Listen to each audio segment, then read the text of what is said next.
Hello, and welcome to Beyond the Benefits by Savoy. My name is Chris Vanderwald. I'm the Senior Vice President of Employer Services and Compliance here at Savoy. With me today is Dan McMonigal, our large group strategist. Dan, thanks for coming today. Absolutely. Thanks for having me, Chris.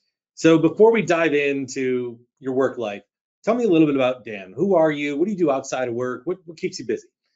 Well, anymore, what really keeps me busy is I am a father of three, my oldest being 3.5, my youngest being 2 months. So, them three certainly keep us busy. But outside of that, I like to play basketball. I try to at least play one pickup game or one night a week. And in addition to that, I am taking on the challenge of actually running a marathon in November. Nice. Which one? So the Philadelphia Marathon. And, so I'm just training for that as much as I can at, 5 o'clock in the morning whenever I can get the time. And that's pretty much all I have a lot of time for. So 3 kids under 3.5. By my math, that means that you haven't had a good night's sleep in at least 3.5 years. Yep. And you're right. Getting up at 5 in the morning and going running to make sure that you're extra tired through the day. You are impressive. Running at 5 in the morning is a tough thing to do. So what does a large group strategist do here at Savoy Associates? So this is a relatively new role for me. And what we're able to do is strip down the financial component of a renewal. And we can, through that, figure out whether or not that renewal is too high. They're rarely too low. That doesn't happen. Or right on the money. It's really too high or right on the money. And really just provide our brokers with the necessary tools they need as far as reasons for, especially the higher than normal renewals. And so this is the lost art of field underwriting. Yeah, essentially. This is what everybody used to do on nearly every group for years until insurance reform came along. Exactly. And, these insurance carriers nowadays, they do a really good job of not hiding the reasons, but making it difficult to understand. And, that's where we come in because we have, a lot of experience with all of the carriers in our marketplace where, we know the differences between the two as we're looking at differences between the insurance carriers as, we're looking at these renewals, 5 a month, 10 a month, whatever it may be, day in and day out, we're looking at these things. And so it's definitely an interesting job and, one that I actually enjoy doing. So tee it up for the perfect next question. What's your favorite part of the job? Well, when we're able to drill in and drill down and get those, extra, whether it's a point, whether it's 5 points, get the little bit extra that the carrier doesn't want to provide in a reason-based way. And what I mean by that is, a lot of times these carriers will just give you these renewals and they say, okay, well, we can come down X percentage. And when we look at the information that is available, we say, well, it makes sense for it to be at this point or at this X percentage. And so when we're able to kind of force the needle to come down, whether it be an extra two points even, which is, huge over the course of a year, that's the sort of thing that, really makes the job fun and what I like to do the most. So this next question is almost just a worn out trope in this business, but for you, the answer is completely different. How did you get into the insurance industry? So I actually went to school for insurance, which is not something very common, although I believe it's becoming a little bit more and more common as I get further away from my graduation date. But I graduated from Temple in the risk management insurance program.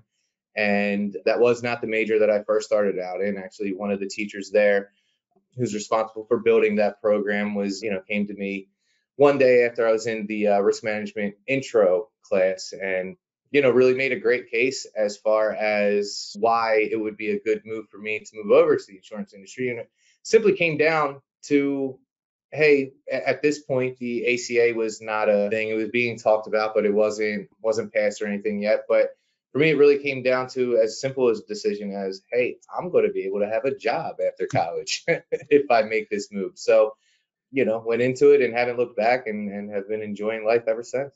We have a couple of people here at Savoy that went through that risk management and insurance program at Temple. And, You guys are all superstars. So it's important when I know they are. It's impressive when you see people come through that came here on purpose.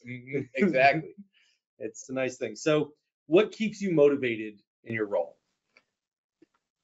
I think the challenge, or I look at when we are negotiating those renewals, I really look at them as a competition. I mean, growing up, as most people did, they were involved in possibly sports or whatever their version of competition was. And as you get older, you kind of realize that sometimes that goes away, in that you're not playing games, you're not playing your sport anymore, so to speak. So it comes down to me is just having that competition, that push and pull, and being able to, more often than not, try to come out on top.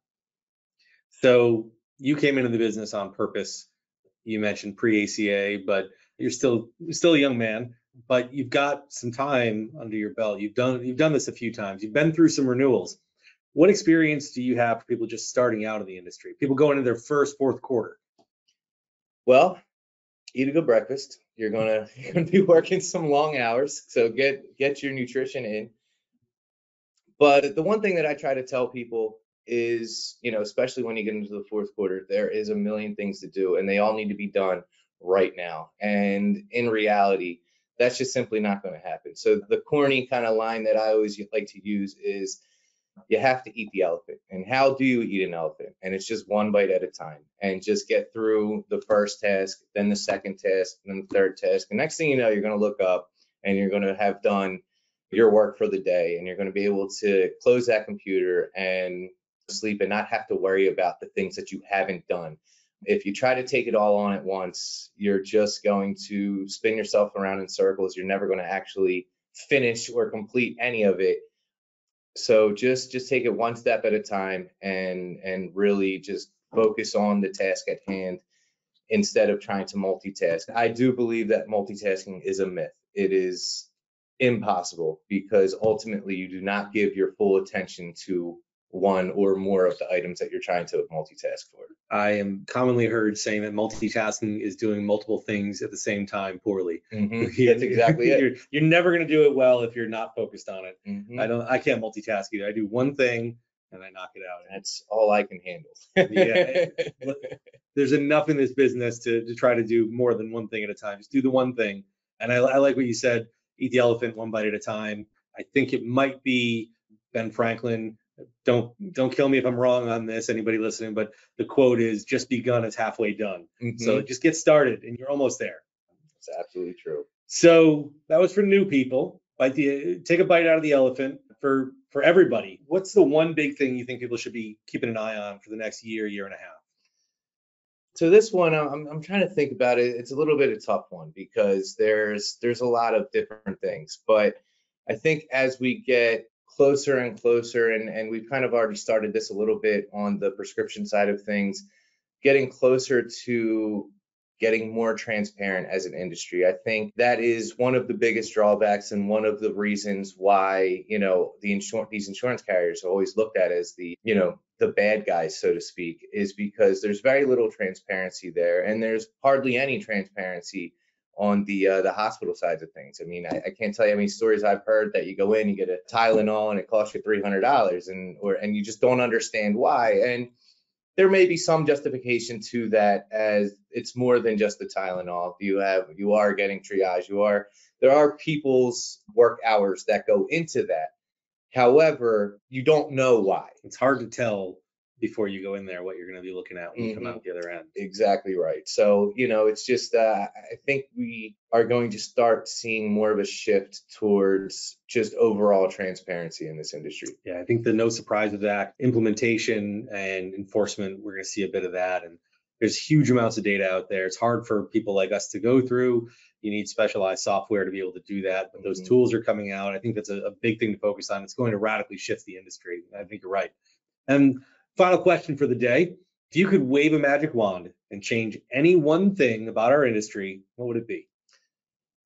I think the idea of a network is a bit outdated. And I'm not necessarily saying, hey, reference-based pricing is this is not a plug for reference-based pricing. I just think that as we get closer to, our previous point here of transparency, the idea of contracting with specific carriers and contracting as from the provider standpoint with different carriers and having different costs at different, it just fundamentally doesn't make much sense to me.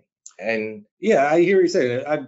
I buy all sorts of electronics. Some I buy from Amazon, some I buy from Walmart, some I get from Target. We're not affiliated with any of those companies. However, I'm not necessarily beholden to only buy my products from Amazon. And so I don't have to rely on just Amazon to get me the TV and the iPod and the DVD player. I can go and price shop because I have that information. And with what you're saying, the transparency information, the consumer will be empowered to do more of that as well. Yeah, exactly. And, I think that it should just be part of doing business on the provider level, the hospital level, which level you want to talk about. Is you see these people that have medical issues, and who their insurance company is really shouldn't factor into it. It's a great piece of insight. So Dan, I want to thank you again for coming in today. I know that the people who work with you already out of the Philadelphia office are big fans, and you're there for your brokers, and we're glad to have you, and I'm happy to work with you. Thank you for coming in today. Well, Chris, it's been my pleasure. Thank you so much.